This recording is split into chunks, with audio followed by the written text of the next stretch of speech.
भाऊ, खरं तर आज एसटी प्रवर्गातून बंजारा समाजाला आरक्षण मिळावं या मागणीसाठी केकतपांगरी गावामध्ये एका तरुण सहकार्याने तुमचे जीवन संपवलं आहे. एक आंदोलक म्हणून काय भूमिका वेदना होत आहे तुम्हाला, काय सांगा? आत्ताच आम्हाला बी 1 घंट्यापूर्वीच ही बातमी कळाली. केकतपांगरी तांडा परवीन जाधव नावाचा आमचे बंधू आहेत गेवराई तालुक्यातून, त्यांनी गळफास घेऊन आत्महत्या केली. म्हणून म्हणजे समाजासाठी त्यानं शहीदच झालाय.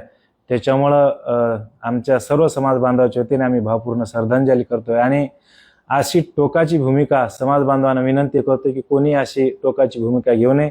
कारण की आपले आईवडील आहेत, आपले मुलं आहेत, आपले घरचे लोक आहेत, यांना सोडून जाणे खूप दुःखाची घटना आहे. म्हणून सर्व समाज बांधवांनी विनंती, आपण लढणारा समाज आहे, म्हणून आपण अशा कोणत्याही प्रकारचे कोणी निर्णय घेऊ नये. हळूहळू आपल्या जे समोर काही येतील आपल्या समोर आमच्या माध्यमातून तुम्हाला आम्ही कळवणार आहोत. म्हणून रिपीट समाज बांधवांना विनंती करतोय, अशी कोणीही टोकाची भूमिका घेऊ नये. आणि यांच्या जे घरांवर जे दुःखाचा डोंगर कोसळलेला आहे, सर्व समाज बांधव तुमच्या पाठीशी आम्ही आहोत. दादा, खरं तर उपोषण सोडताना तुम्हाला मुख्यमंत्र्यांसोबत बैठकीचं आश्वासन देण्यात आले होते. ती बैठक कधी होणार आहे त्या संदर्भात काही माहिती आहे? निश्चितच आम्हाला म्हणजे आज सकाळीच मेसेज आलेला आहे. 31 तारखेला आमचं शिष्टमंडळ मुख्यमंत्री साहेबांसोबत भेटी घेणार आहे.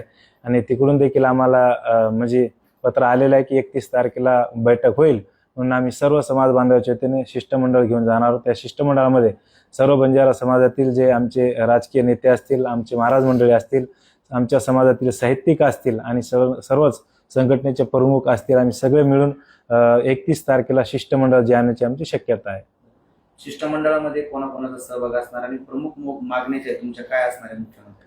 आमचे प्रमुख मागण्या तेच, आम्ही जे आमरण उपोषण करतोय केलंय आम्ही. आणि मागच्या जे 15 तारखेपासून आम्ही मोर्चे काढले, जवळपास महाराष्ट्रामध्ये सर्व 55 मोर्चे झाले. तर आमची एकच मागणी आहे की जे आदिवासीची सवलती आहेत, ते आदिवासीच्या सवलती सर्व महाराष्ट्रातील प्रत्येक घटकांपर्यंत आम्हाला आदिवासीची सवलत मिळायला पाहिजे.